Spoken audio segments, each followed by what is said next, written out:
Berapa kali dah YB bercinta sebenarnya? Aduh, berkali. Soalan tentang itu sengaja kami ajukan kepada Syed Saddiq Syed Abdul Rahman yang sedang hangat berkempen sempena pilihan raya negeri Johor tidak lama lagi. Yelah, asyik nak jawab isu politik je kan. So, apabila bertemu dengan M-Star, take it easy YB. Kita nak borak-borak pasal hal pasangan hidup pula. Okey, YB nak tanya sedikit lah. Macam tak best pula bila kita bercakap pasal politik semata-mata je kan. So, YB umur sekarang dah 29 tahun. Orang kata macam sedang-sedang elok lah untuk berkahwin. So, mungkin YB ada plan ke? Dah ada calon ke? Macam mana? Aduh, ni berapa mak saya bayar untuk tanya soalan ni? Sebab soalan ni selalu saya dengar daripada ibu bapa atau masa raya kan. Soalan ni naik berkali-kali. Sejujurnya, buat masa ni fokus saya adalah untuk berkhidmat kat kawasan saya, tanggungjawab hakiki. Bila tibanya masuk untuk berkahwin, tibalah masa itu. Buat masa ni belum lagi. So mungkinlah bila YB dah cakap selalu ditanya oleh mak YB sendiri tentang isu berkahwin ni, ada tak mak YB cuba mencari calon ke untuk YB? Adalah, saya rasa ibu saya memang salah seorang ibu yang sangat memahami. Sebelum ini memang ada, tapi bila dah berkecimpung dalam landscape politik, dia pun faham ini bukan perkara mudah. It's very tough to be honest. Dan dia berilah kelonggaran kepada saya dan tidak lagi lah ingin tetapkan masa atau kriteria siapa. Sebab tu saya turut budi kat ibu bapa yang sentiasa memahami. Yelah, bila kita tengok kat media sosial sekarang, nampak YB macam memang single lah kan sekarang. So mungkin YB pernah bercinta tak? Allahu Akbar. Pernah tu memang pernah, tapi selain tu biar rahsia. Sebab dalam dunia politik ni saya rasa penting untuk kita fokus kepada isu-isu yang paling utama. Dan kadang-kala saya kesian jikalau ada orang lain yang pernah saya berjumpa bercinta sebelum ini, akhirnya dia pun terperangkap dalam politik agak kotor.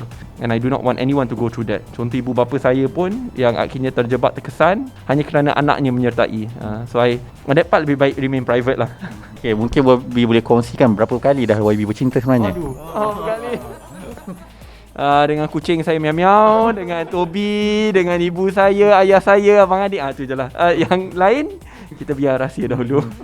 Okay, so mungkin YB boleh kongsikan dengan kita, ada tak ciri-ciri wanita yang mungkin jadi peneman hidup YB lah selepas ini? Yelah, mungkin nak daripada Johor sendiri, Muar sendiri ke kan? Macam mana tu? Pandai masak ke? Saya rasa paling penting orang tu boleh memahami saya dan memahami bahawa dalam bidang pekerjaan saya ini sebagai salah seorang pejabat awam, it's not easy, tapi jika dia faham, insyaAllah semua akan berjalan dengan baik. Mungkin perempuan yang wanita yang bekerjaya ke, atau YB nak kalau ada cari isteri tu suri rumah je ke, atau macam mana? When the time is right, the time is right. Dia susah nak letakkan banyak prasyarat ini sebab when love comes. Tapi yang penting dia perlu memahami bahawa keutamaan saya, I want to serve. InsyaAllah when the time is right, memang akan tahulah. So apa plan YB selepas mungkin masa depan YB, ada fikir tentang kehidupan ke macam mana? Saya memang sekarang fokus ingin bangunkan muda, berkhidmat di Muar dan memang dalam kerjaya ini. Tetapi sejujurnya saya tidak ingin kekal dalam kerjaya ini sampai selama-lamanya. Sebab itu muda pun ditubuhkan bukan sekadar untuk kenderaan bagi saya, tetapi akan ada ramai lagi yang jauh lebih baik yang boleh ambil alih. Tetapi plannya to set the foundation straight for muda dan juga bagi negara Malaysia jika diberikan peluang untuk mentadbir. Dan selepas itu, visi adalah untuk memastikan, untuk membina salah satu sistem, institusi-institusi yang baik. Tidak kira siapa pun yang jadi Perdana Menteri, tidak kira parti mana pun yang menang, Malaysia tetap berada di landasan yang betul untuk mara ke hadapan. So itu fokusnya. Bila dah masuk dunia politik ni, ramai pula yang mengecam YB, kata bila jadi menteri je mesti ada harta semua kan. So mungkin YB boleh komen macam mana YB hadapi kecaman-kecaman yang sebegitu? We must be an open book. Itu adalah hak rakyat untuk mengkritik, dan penting juga untuk kita yang berada dalam anggota pentadbiran kerajaan pada masa tersebut, sekarang di meja pembangkang, perlu ada ketulusan kerana apabila kita berada di kedudukan kuasa, agak mudah untuk salah gunakan kuasa tersebut. Tetapi jika dah isytiharkan aset daripada awal, rakyat boleh nilai sendiri. Kamu mula-mula isytihar, jumlahnya contohnya 700,000, selepas 2 tahun tiba-tiba jadi 20 juta. Padahal gaji, tangga gaji semua ni telah diumumkan. Rakyat boleh nilai mana duit tu datang. Adakah itu sahih atau tidak?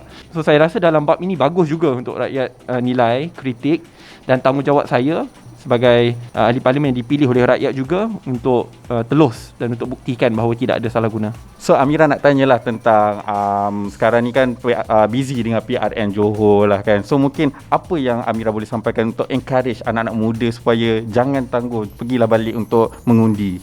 Saya rasa satu benda yang kita kena sedar Di dalam Malaysia ni, median umur rakyat Malaysia secara amnya adalah 29 tahun. Bermakna majoriti rakyat Malaysia merupakan orang muda, dan isu-isu majoriti di Malaysia ini juga merupakan isu-isu orang muda, seperti gaji minima, seperti rumah mampu milik rumah pertama, seperti pendidikan. Semua ini adalah isu-isu yang sepatutnya anak muda perjuangkan. Dan apabila kita telah membenarkan undi 18, apabila Parlimen telah membenarkan undi 18 dan ia telah digazetkan, ini merupakan peluang kepada orang muda untuk mengetengahkan suara mereka, untuk memilih siapa wakil rakyat yang mereka percaya boleh bawa isu-isu ini.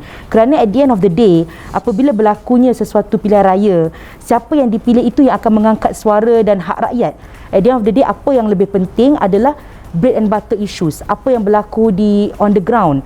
Jadi sekiranya orang muda betul-betul kisah tentang nasib mereka, masa depan, sekiranya mereka betul-betul risau tentang nasib Malaysia, baliklah mengundi agar what you are thinking about doesn't just stay on social media, but you translate it into vote and you translate it into a good government to protect your right.